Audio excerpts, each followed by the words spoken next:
that era, the era that you left, and the era today, how do they compare? Well, I mean, I think if you went to Afghanistan in the 60s and 70s, you would find a kind of a city that was finding its sea legs, that had been influenced by a variety of external influences in addition to having its own traditions and history. You would have seen an influx of Persian, Indian, French, English, German, American, Soviet culture in Afghanistan, all of which, to some extent or other, had their own agendas. And the Afghans were, at least initially, the beneficiaries of all those things. So you would have seen, a cinema that was built by the French, where you could watch like a Millville movie, or you would go down the street and there would be this sort of state-of-the-art apartment complex built by the Soviets. I went to an amazing school that was a French lycée where it was taught at least partially by French Jesuits, and they came with its own movie theater and so on. There was a burgeoning cultural life with theaters and films and musicians and so on and so forth. And so it was, today, if you go, you see some of that also, but you will see a lot of activity in Kabul. Kabul has become a truly cosmopolitan place, almost excessively so.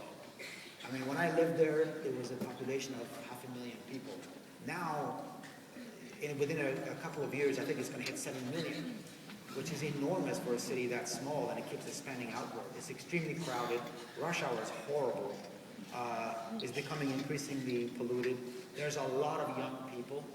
There's one of the misconceptions I do want to address is that people always say in the newspaper, as a kind of a segue to saying that we should just forget about Afghanistan completely, is that it's hopeless. It's a hopeless place because these people are stuck in the 12th century. They can't be helped. And I find that a very lazy way of describing Afghanistan. And I guess if you just look at a picture of a typical village that's made of mud huts and there's a woman in a burqa and a chicken and a guy on a donkey, you could just make the assumption that, well, it looks like 12th century, yeah. But that's a kind of a lazy way of looking at it. If you actually spend time there and talk to people, you might find that the guy on his donkey is on his cell phone and he's conducting business with the guy in the next village. And then you might find that in the next village over, there's a solar panel. And you might find that the mullah of that village is writing a letter and is asking for internet connection so that he can teach his students better. You might go to the city and find that 60% of people in Afghanistan are under the age of 21, and that the median age is 17, and that these people are not interested in the things that oftentimes the media would have us think they're interested in, which is to blow up places and kill Westerners. These are people who very much want to build civil society. They've come of age during the war and they're sick of it. They want peace. They want a different future for their country. They're interested in environment protection. They're interested in music, in politics, in the elections, women's rights. And the reason why this is I'm worried about the future of Afghanistan, frankly. I'm very sober about it. But long term, I feel like eventually this generation and the one after them will be the salvation of Afghanistan, because this is an extremely connected generation through technology with the outside world. They're increasingly connected, and you have an inflow of new information, new ways of thinking flowing into Afghanistan in a natural way and infiltrating culture and kind of, I think, planting the seeds for that kind of cultural shift, which is the only way Afghanistan can change. You guys, people like you and me, the West, we have to be very modest about the extent of our ability to forge the changes we want to see in Afghanistan. It has to come from there. The people who actually live there, who've been through all this stuff, they have to be the ones to bring the change. And I think they will. But it's not going to happen on my agenda. It's not going to happen on your timeline. It's going to be painful to watch, and it's going to be slow. But I remain fairly hopeful and confident that eventually it will happen. In the 50s and 60s, there was a pretty dynamic group of people that you describe in your books who lived there. Yeah, people like my dad and his friends of that generation. What happened to that generation? Would that generation come back and reinvigorate, or is that time past? I think their time has passed. People like me, I'm not sure what and those people are even older than I am, and I'm not sure what role I would play in Afghanistan. I've lived for 32 years outside. I'm an American citizen. I don't speak Pashto. I speak Farsi. You know, I don't know all the tribal elders. I don't know which village is run by which tribal elder, and therefore I have zero credibility. You know, I've lived in exile. So it has to be, the salvation has to come from within. You know, it's this generation of young people who will have to bring about the changes we want to see. They're the ones who have to shape the country into the nation that they aspire for it to be. It won't be up to me and my father's generation. You know, I want to ask you about the Taliban because there have been reports of the last year or so that the U.S. has back-channel communications with the Taliban, maybe some sort of peace talks are in the works. Would the Taliban be good partners for peace?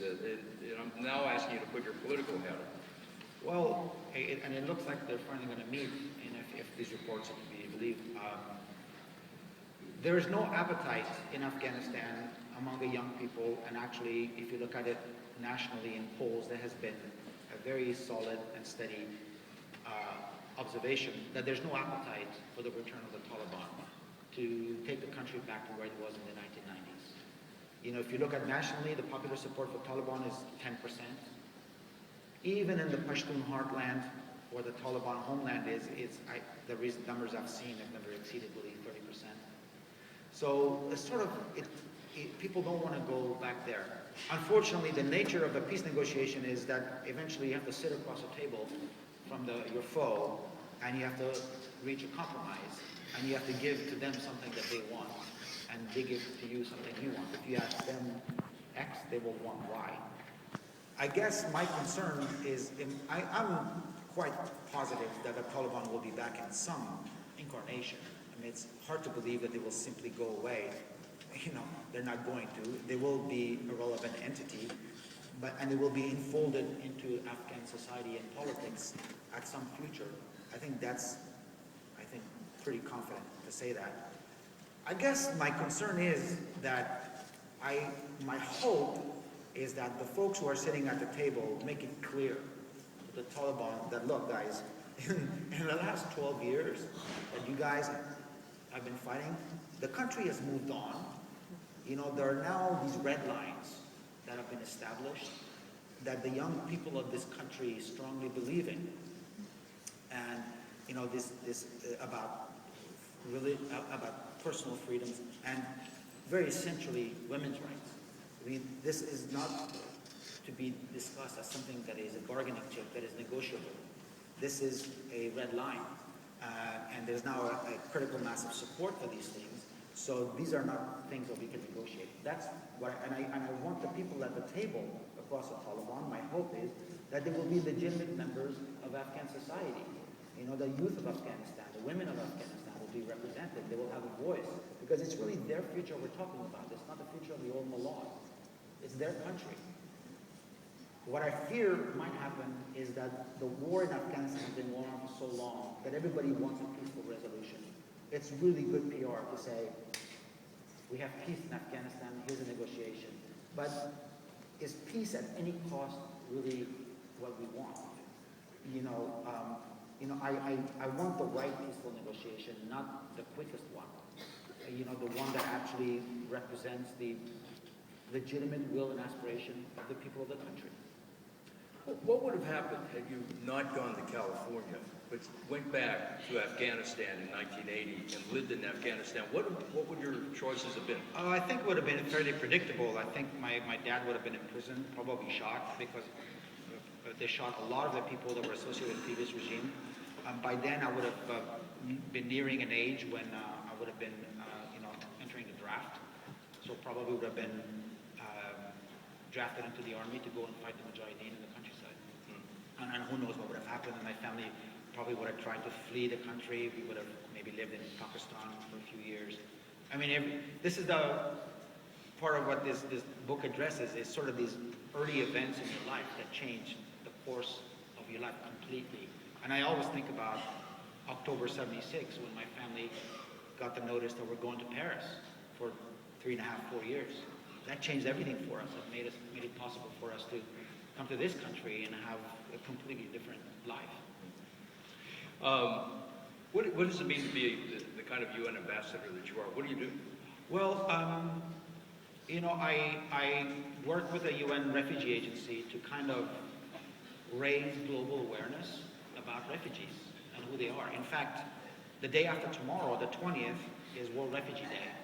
And it's a global day where, you know, we take a minute to think about who refugees are.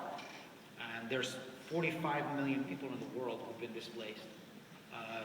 You know, this past year in 2012, 7.6 million people newly became refugees or displaced. That's one person every 4 seconds became either displaced or a refugee. So it's a massive global crisis, and so my job is to help raise awareness about that and also help garner support for those programs that support refugees. Most refugees live in really poor countries, meaning the host nations. Most of the countries that bear 80% of the refugee burden around the world are developing countries themselves. You know, it's Chad, it's Pakistan, you know, it's Lebanon and Jordan and so on. They have their own very serious hardships and problems. So it's a day to think of the refugee issue as a global one, as an international problem, and not kind of in a kind of a fortress mentality. I want to end with this question before we go to the floor. And where are we lined up? Where's the microphone? Right over there? I read that you're a big fan of The Big Lebowski. Oh, yes. And Catcher in the Rye, not so much. Well, it just didn't have the, I was not crazy about it in high school. I respected it because I know it's a seminal work. And I just kind of went back to read it a few years ago, and I just couldn't identify with Olin at all. He seemed just really unbearable. And The Big Lebowski? Well, The Big Lebowski, if I have to explain why it's great, then you have nothing to say. Let's take our first question. Who's first?